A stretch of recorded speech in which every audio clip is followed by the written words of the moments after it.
Hi guys, thanks for tuning in to another video on ForgottenWeapons.com. I'm Ian McCollum and I'm here today at the Rock Island Auction Company taking a look at a Cummings dot trainer, which appears to be some sort of rifle with some sort of strange contraption on top of it.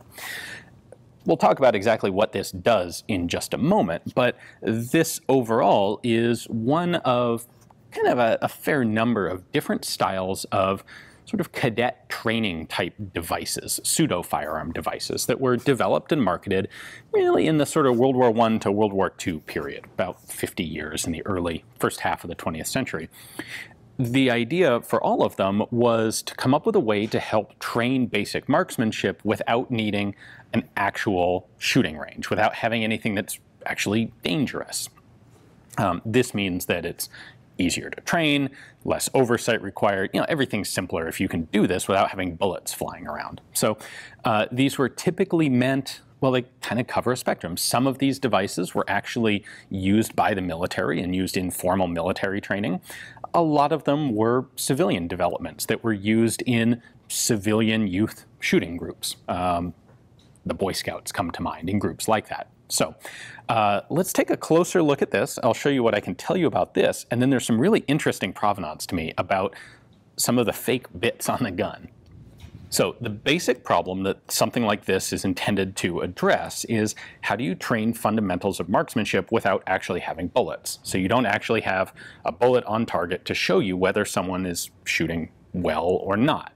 The answer is you can look at what are some of the more common problems that people have that lead to poor marksmanship. So things like trigger control, sight alignment, and proper hold of a rifle. And that's what this one is designed to actually address. So if I look at this from the top, you can see that there's this little sort of pointer here. Now, the way you would actually use this is you would put a paper target, or a paper, not necessarily a target, but like an indicator piece right in here.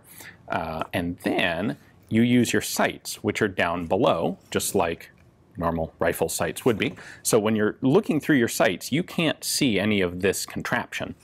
And this is intended to show if you are tilting the rifle side to side. So it doesn't take, let's see, there we go. Once you've got this close to vertical, it doesn't take much for that little pointer to swing side to side. Now, this is only one of many elements of marksmanship, but as best I can tell, that's what this one was intended to actually address, to make sure that you're holding the rifle perfectly vertically when you pull that trigger. Because what's going to happen here, when you cock the rifle, you can see you're pulling back right here, and when I pull the trigger, I'm not going to do this because I don't want to damage this pin, but when you pull the trigger, this pulls the target towards the pin. So that's cocked, boom, it comes forward and it's going to poke a hole in the paper. And that hole will then tell you where this pointer was and whether you had the rifle lined up properly or not. Now, there appears to be more that was supposed to go on here, and I'm not clear on exactly what it was. There are some set screws up here that clearly had some sort of function. They wouldn't be here if there wasn't some purpose. Same with this and these two rails. I'm just not sure, without seeing more of this, without being able to see, for example, the original packaging or the original instruction manual, it's hard to say exactly what that was there for. However, they did also add in an actual firing device. This appears to be set up for some sort of little Rimfire blank cartridge to sort of give you that extra, give you the noise and a little more recreation of an actual gunshot, although without any recoil or projectile. So you can see a little extractor at the bottom of the bolt face there, and we have a firing pin nub at the top for a Rimfire cartridge. And you can see that there's a breech there that the shell goes into when it goes in and is then fired in. We know who made this because they went ahead and helpfully marked a bunch of information on the top. So a Cummings dot rifle, patented in 1903, made by Cummings Gun Works in Boston. Now here's the other thing that is, I find really fascinating. Do you recognize this stock assembly? Give you a bit of a look up here at the front. We've got some grasping grooves, barrel band, a second barrel band, and this metal capped end of the stock up here. Does that look familiar? That is a Mosin Nagant stock. And in fact, it's the beginnings, like it's the raw forging for a Mosin Nagant barrel. That's the chamber end with the right taper to it. This is the block that would eventually accommodate the rear sight if this was actually finished into a Mosin Nagant. We even have a little Russian-style proof mark right there over what would be the chamber. And when we look at the top of the butt plate, there's a little R in a circle.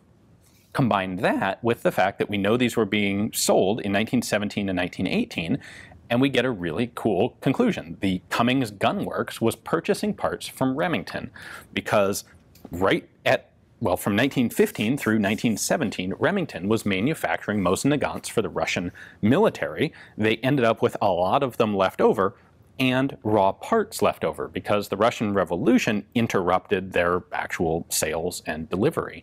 So what do you do with all of these extra spare parts that you're no longer going to be able to sell to Russia? Well, if you can find a gun company that's looking for gun-like parts to make a trainer, that's a perfect combination. The Cummings Gun Works didn't need this to be any particular specific style of rifle, and if they could get nice cheap stocks, barrel forgings, barrel bands and such, why not? Now, they didn't use the same trigger.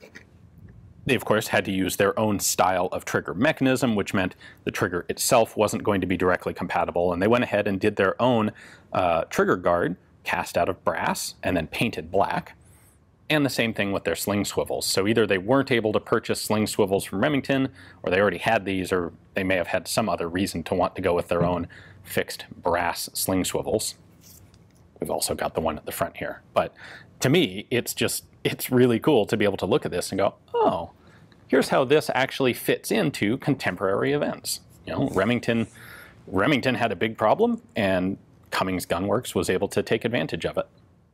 These were advertised in 1917, 1918. I don't have any data on actually how many were manufactured. They were not purchased by the US military. I don't think they were purchased by any formal military. But there are some of them floating around out there, and it's really neat to take a look at these and then compare them to some of the other guns out there that are similar.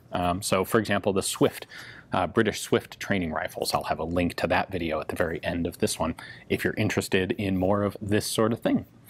If you're interested in more about Rock Island, you can follow everything they do through links in the description text below. That'll take you to their YouTube channel and also their Instagram page. Thanks for watching.